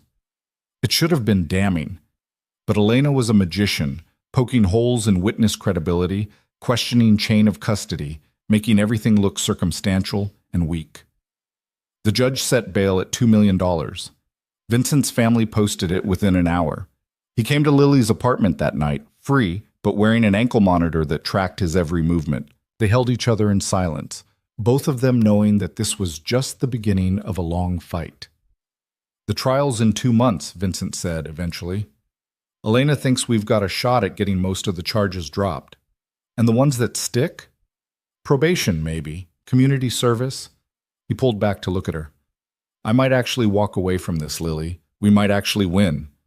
But winning came with a cost Lily hadn't anticipated. Over the next 6 weeks, as the trial approached, she watched Vincent's world slowly dismantle itself. Associates disappeared, business contacts stopped calling, and the family that had posted his bail began distancing themselves from his legal troubles. The night before the trial started, Vincent's uncle Antonio, the philanthropist from the old photo Lily had found months ago, showed up at Vincent's apartment where they were reviewing testimony. "You've become a liability," Antonio said without preamble. "The family can't afford to be associated with this trial." Vincent's expression went cold. "I've given everything to this family, bled for it, killed for it. And now you're going to prison for it, unless—" Antonio pulled out an envelope, set it on the table. "Unless you take this deal." "What deal?" "Plead guilty to reduced charges. Serve 18 months minimum security. In exchange, you name names. Give the prosecutors everyone above you in the organization." The room went silent. Lily felt ice crawl down her spine as she understood what Antonio was really asking: for Vincent to betray everyone, to destroy the family he'd spent his life serving, just to save them from being implicated in his trial. "You want me to rat?" Vincent's voice was deadly quiet. "I want you to be smart. Take the deal, serve your time, and when you get out, the family takes care of you. Refuse, and you're on your own. Get out." Vincent stood, and Lily had never seen him look so dangerous. "Get out of my home before I forget we're blood." Antonio left without another word, and the envelope sat on the table like a poisoned offering. "You're not seriously considering that?" Lily said. "Of course not."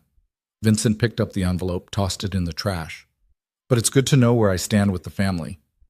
The trial lasted 3 weeks. Lily sat in the courtroom every day, watching as prosecutors tried to paint Vincent as a monster, and Elena systematically destroyed their case. Witnesses contradicted themselves under cross-examination. Evidence disappeared. Key testimony suddenly became unreliable. It shouldn't have worked, but somehow, impossibly, it did. When the jury came back with their verdict, guilty on 2 minor charges, not guilty on everything else, Lily felt something in her chest finally unclench. The sentencing came a week later: 3 years probation, 500 hours of community service, and a steep fine. Vincent walked out of the courtroom a free man. That night, they sat in Lily's apartment, both of them still processing what had happened.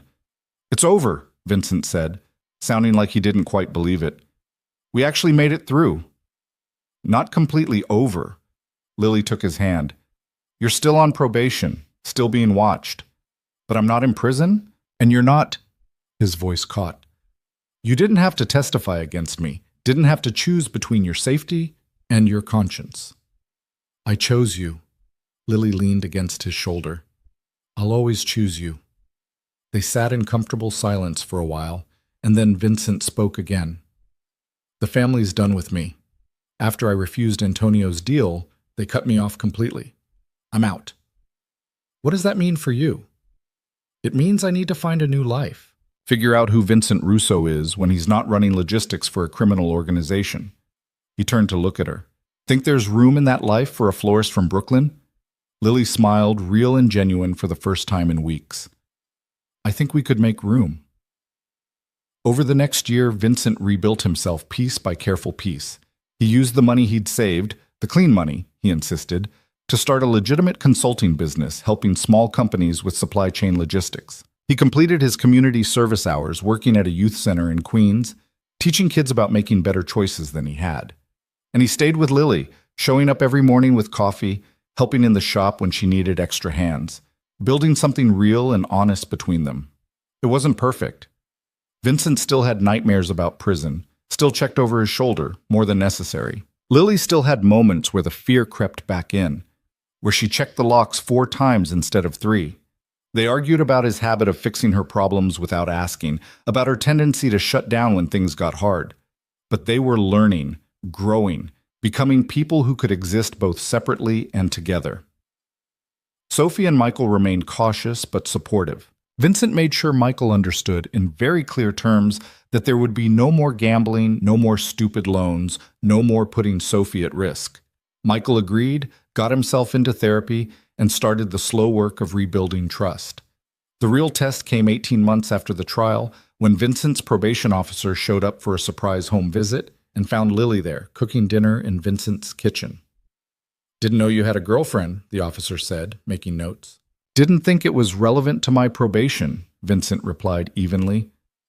"Everything's relevant." The officer turned to Lily. "You know about his record, about what he did?" "I know everything," Lily said, "and I'm still here."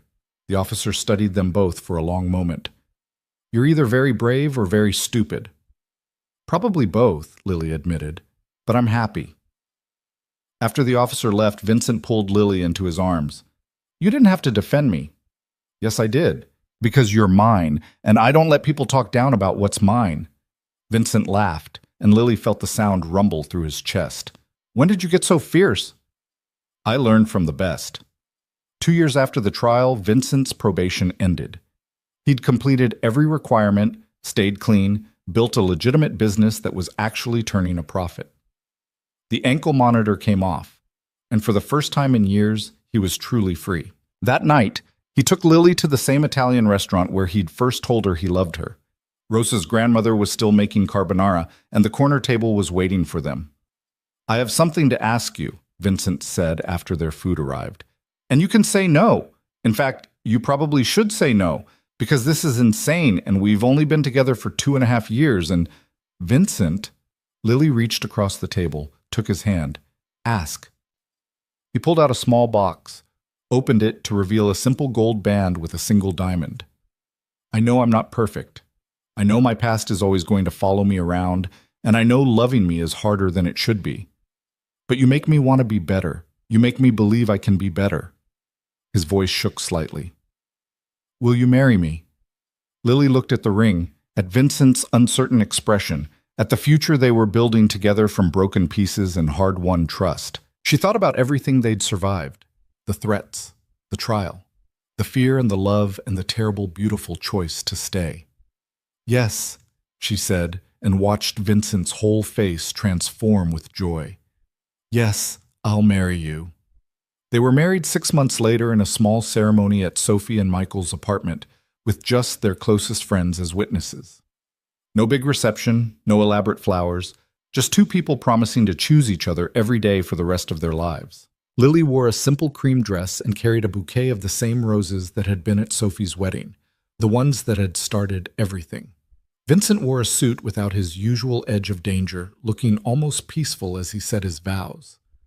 "I promise to bring you coffee every morning," he said, making Lily laugh through her tears. "I promise to check the locks with you as many times as you need. I promise to be honest, even when the truth is hard. And I promise to spend every day trying to be worthy of your love." "I promise to call you on your lies," Lily replied. "I promise to push you to be better. I promise to stay, even when things get scary. And I promise to love you exactly as you are, scars and all." They kissed as husband and wife, and Lily felt something settle in her chest, a sense of rightness, of coming home to herself. 3 years after that, Vincent stood in the community center where he'd done his service hours, addressing a room full of at-risk teenagers about making better choices than he had. Lily sat in the back, watching him connect with these kids who saw in him something they recognized, someone who'd been where they were and found a way out. After the session, a young girl approached Vincent, nervous and unsure. "How do you know if you're making the right choice?" she asked. "Like, how do you know if something's worth the risk?" Vincent glanced at Lily, smiled. "You don't. Not really. But sometimes you meet someone or find something that makes you want to be brave. And you choose them, even when you're scared, especially when you're scared." "Does it always work out?" "No," Vincent admitted. "Sometimes you choose wrong, and you have to live with that. But sometimes," he reached for Lily's hand, "sometimes you choose right, and it changes everything." The girl nodded, absorbing this, and wandered off to think. Vincent pulled Lily close, kissed her temple. "You good?" he asked. "Better than good." Lily leaned into him, feeling the steady beat of his heart. "I'm home." And she was. Not the home she'd imagined when she was just a quiet florist trying to stay invisible, but something better. A home built on honesty and hard choices, on love that didn't ask permission and trust that had been earned through fire. Vincent had started a foundation using money from his legitimate business, helping families escape predatory loans like the one that had nearly destroyed Michael and Sophie. Lily had expanded her shop, hiring 2 assistants and taking on bigger projects. They'd bought a small house in Brooklyn with a garden where Lily grew her own flowers, where they could check the locks together and feel safe. They weren't perfect. Vincent still had days where the darkness from his past crept back in, where he struggled with who he'd been versus who he was trying to become. Lily still had nights where panic seized her chest and she couldn't breathe, where the scars on her wrists burned like fresh wounds, but they faced it together, built a life from the wreckage of 2 broken people who'd chosen each other in a crowded ballroom and never let go. 5 years after the wedding, Lily woke up to find Vincent already awake, watching her sleep with an expression she'd learned meant he was thinking too hard. "What's wrong?" she mumbled, still half asleep. "Nothing's wrong. Everything's right." Vincent brushed hair from her face. "I was just thinking about that night at Sophie's wedding, about how I almost didn't go because I hate family events, how close I came to missing you entirely." "But you didn't miss me." "No, I didn't." He pulled her close, and Lily felt him smile against her hair. "Best decision I ever made, asking you to dance." "Second best?" Lily corrected. "The best was bringing me coffee the next morning." Vincent laughed, that warm, genuine sound that still made Lily's heart skip. "Want to know a secret?" "Always." "I was terrified that morning, convinced you'd slam the door in my face or call the police or tell me to leave and never come back." "Why didn't you?" "Because you were worth the fear. You still are." Vincent kissed her, slow and sweet. "Every single day, you're worth it." They lay there in the morning light, 2 imperfect people who'd found each other and refused to let go. Outside, the city was waking up, cars honking, neighbors shouting, the constant chaos of New York carrying on without them. But inside their small house, with its garden full of roses, Lily and Vincent had built something that chaos couldn't touch. Not a fairy tale, not a perfect ending, but something real and honest and worth every terrible, beautiful choice it had taken to get there. And when Vincent finally got up to make coffee, Lily checked the locks only twice before joining him in the kitchen, where they started another day of choosing each other, choosing love,